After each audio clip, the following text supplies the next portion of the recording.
Hello everyone, mabuhay! It's me, Juvie of Juvie's Hairstyle.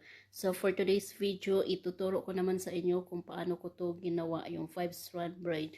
So please keep on watching. First, kuha tayo ng kaunting piraso ng buhok dito sa may gitna. Ay, ganyan. Tapos, gagawin natin itong tirintas yung normal 3-strand braid lang. So, 1 over the middle strand. Like this. And continue it doing all the way down. We are done. Ang susunod natin gagawin ay yung remaining natin na buhok, i-divide natin into 4 section. Like this. Position natin yung braided hair sa gitna lang. So, sa right side, meron tayong dalawang section at sa left side, dalawang section also. Ganyan. Pakita ko lang sa inyo yung... So, sa right side, meron tayong strand number 1, number 2, number 3 natin yung braided hair. Tapos, number 4, number 5.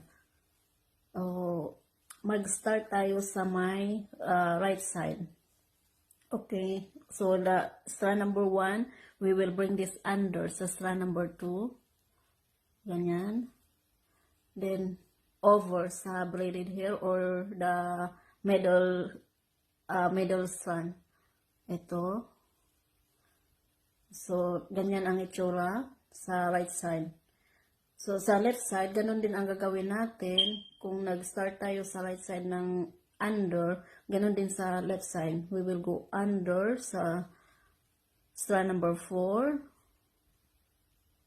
Under, then over.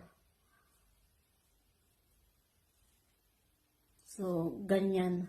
Yung first round natin, as you can see, mayroon tayong dalawang strand sa my right side, dalawang strand din sa left side. Din yung ito, nasa gitna lang siya ng dalawang strand na nag-X. Okay, so yun ang first round natin. Sa second round, tandaan nyo, sa first round, we will go under, then over. Sa second round, we will go over, so opposite. So, strand number 1, let's bring this over sa strand number 2. Then, under. Okay. So, sa left side, ganun din ang gagawin natin. We will go over sa strand number 4. Then, under sa strand na ito yung sa gitna. And then, higpitan natin. So, it looks like this na yung second round natin. Ay, kung napapansin nyo, yung braided hair natin, nasa itaas at sa gitna siya ng dalawang strand pa rin na nag-X. Ayan.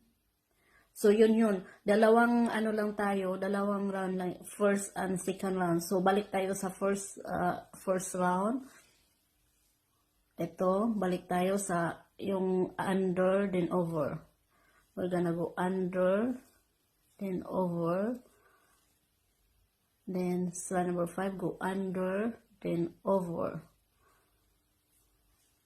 Okay, so, see, ganun pa rin ang itsura. At yung braided hair natin nasa ilalim ng dalawang strand na nag-X. So, mapapansin nyo, yung braided hair natin, sa first round, nasa ilalim siya. Then sa second round, nasa itaas siya ng dalawang strand na nag-X. Ganun lang, palipat-lipat lang siya ng pwesto.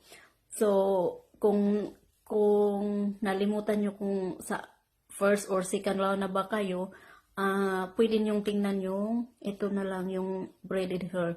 Kung nasa ilalim siya, ng dalawang strand na nag-X, ibig sabihin, mag-start ka ng sa right side ng over.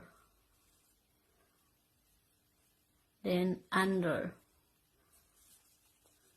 Then, sa left side, you're gonna go over. Then, under. Then, position natin yung braided hair natin, nasa itaas naman siya ng dalawang strand na nag-X. So, ibig sabihin, second round tayo or mag-start tayo ng under sa right side. So, go under, then over.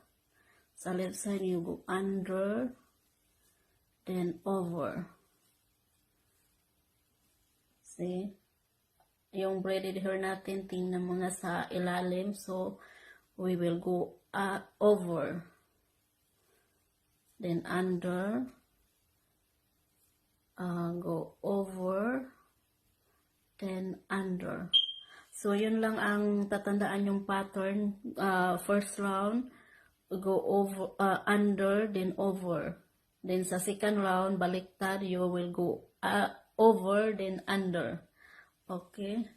Or titingnan nyo yung itong nasa gitna natin. Kung nasa ibabaw siya, ibig sabihin, mag-umpisa ka ng under, then over. Kung nasa ilalim siya, ng dalawang strand na nag-X, you will go over, then under. Okay? So, let's continue. Go under, then over. Go under, then over. Sa ilalim siya, you will go over, then under.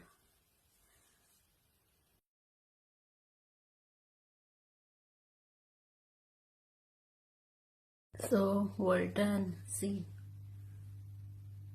Tapos siya. And then, pwede nyo siyang, ito yung sa may side. Ito na side, ito, pwede nyo siyang hilain para, slowly lang, para magkaroon siya ng, yung parang magkakaibang, ano naman, itsura. Ganyan.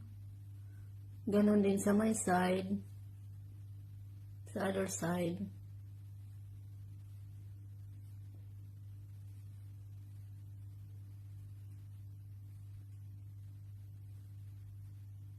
Dahan-dahan lang. Kasi nag-form siya ng parang flower.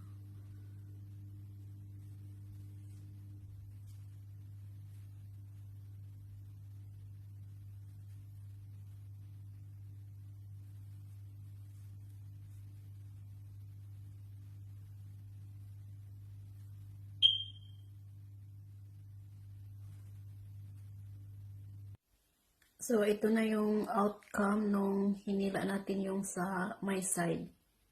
See? Ayan na siya. So, that's all for today, guys. See you next week. Maraming salamat sa panonood. Bye!